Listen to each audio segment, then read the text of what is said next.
दिल्ली की रानी। एक थी रानी। क्योंकि राजा की मौत एक हादसे में हो गई थी, रानी को ही राज्य संभालना पड़ रहा था। रानी का नाम था रानी रश्मिवती। रानी ईमानदार थी और प्रजा की सेवा में लगी रहती थी। एक दिन उसके दरबार में 3 नौजवान आए, रमेश, सुरेश और दिनेश। कहो, क्या सहायता कर सकती हूँ मैं तुम्हारी? हम आपके दरबार में काम करना चाहते हैं ताकि जनता की सेवा कर सके। लेकिन अभी तो तुम्हारी उम्र बहुत छोटी है। तुम लोगों को तो अभी अपनी पढ़ाई पर ध्यान देना चाहिए। हमारा मन पढ़ाई में नहीं लगता। माता पिता को लगता है कि हम किसी के लायक नहीं है और हम साबित करना चाहते हैं कि हम लायक हैं। उत्साह बहुत अच्छा है, मगर अभी उम्र कच्ची है तुम लोगों की। अरे उम्र से क्या होता है रानी जी?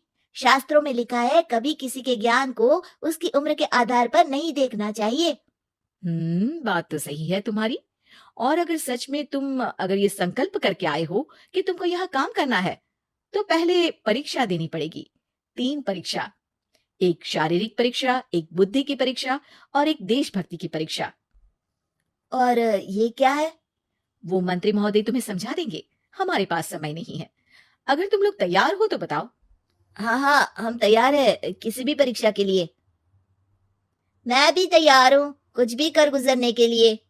तो ठीक है मंत्री जी, आप इन तीनों की परीक्षा कल से ही शुरू कर दीजिए। जो आ गया रानी साहिबा। अगले दिन से ही तीनों की परीक्षा शुरू हो जाती है। पहले शारीरिक परीक्षा, यानी किस में कितना है दम, ये देखेंगे हम। क्योंकि शरीर में दम होगा तभी तो प्रजा की सेवा में दम लगा पाओगे। अ, हमें क्या करना होगा? वो पेड़ दिख रहा है, जो सबसे पहले चढ़ेगा उस पे दरबार में नौकरी पाने के अवसर उसी के बढ़ जाएंगे। मैं चढ़ता हूँ। अरे रुको रुको, गिनती गिनने दो। 1, 2, 3। 3 की गिनती के बाद रमेश और सुरेश भागकर पेड़ के पास गए, मगर दिनेश आराम से पेड़ के पास गया। जैसे ही रमेश और सुरेश आधे पेड़ तक चढ़ गए, दिनेश ने उन दोनों की टांग पकड़ के उन्हें नीचे गिरा दिया और खुद पेड़ पर चढ़ गया। दिनेश की जीत हुई। अरे लेकिन इसने बेईमानी की। बेईमानी नहीं की, बुद्धि लगाई। शरीर के दम के साथ दिमाग में भी दम होना चाहिए। क्यों मंत्री जी? हाँ हाँ, बात तो तुम्हारी सही है। लेकिन बात अगर बुद्धि की है, तो बुद्धि की असली परीक्षा हम कल लेंगे।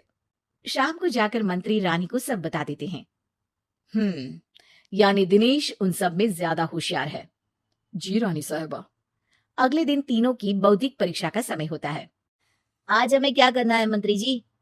थोड़ा सब्र करो, कल जल्दबाजी में ही हारे थे तुम। सही कह रहे हैं मंत्री जी। अरे तू क्यों ज्यादा बोल रहा है? तू भी तो हारा था ना कल। ए दिनेश, ज्यादा होशियार मत बन। अरे अरे अरे, लड़ो मत। आज की परीक्षा पर ध्यान दो। आज की बौद्धिक परीक्षा में ये कुछ बोरे हैं, कुछ में नमक है और कुछ में रुई। जिसको जो ले जाना है उठा लो। देखते हैं कि कौन जल्दी से कोई भी एक बोरा नदी के उस पार लेकर जाता है। समय शुरू होता है अब। तीनों बोरों की तरफ बढ़ते हैं। सुरेश, नमक की बोरी भारी है, ले जाने में मुश्किल होगी। हाँ हाँ, सही कह रहा है। रुई हल्की है, हम दोनों रुई लेकर चलते हैं। अरे भाई, मैं तो नमक लेकर जाऊंगा। रमेश और सुरेश ये सोचकर हंसते हैं कि आज तो दिनेश हार ही जाएगा। दौड़ शुरू होती है। 1, 2, 3। तीनों नदी की तरफ भागते हैं। रुई में वजन कम होने के कारण रमेश और सुरेश आगे निकल जाते हैं और दिनेश थोड़ा पीछे। पर जैसे ही वो सब नदी में जाते हैं, दिनेश की बोरी का नमक गलने लगता है और वजन कम हो जाता है, जबकि रमेश और सुरेश की रुई में पानी भर जाता है और बोरी का वजन बढ़ जाता है। अरे ये इतनी भारी क्यों हो गई रमेश? अरे मुझे क्या पता, शायद जादुई बोरी है। अरे लगता है कि हम बेवकूफ बन गए। बने नहीं हो, तुम हो ही बेवकूफ। इतना तो पता होना चाहिए कि पानी में नमक गल जाएगा। दिनेश का पूरा नमक गल जाता है और बोरी खाली हो जाती है। वो जल्दी से रेस पूरी कर लेता है। इस परीक्षा के विजेता भी दिनेश ही हैं। उसने दिमाग लगाकर दिखा दिया कि वो बौद्धिक परीक्षा में भी रमेश और सुरेश से आगे है। अब कल तुम्हारी देशभक्ति की परीक्षा होगी, जो स्वयं रानी मां लेंगी। रात को फिर मंत्री रानी के पास जाकर बता देते हैं कि आज की परीक्षा में कैसे दिनेश ने अक्लमंदी दिखाई और बौद्धिक परीक्षा में भी उसी की जीत हुई। अरे वाह, दिनेश तो हमारे बहुत काम आ सकता है। हम उत्साहित हैं कल की परीक्षा के लिए।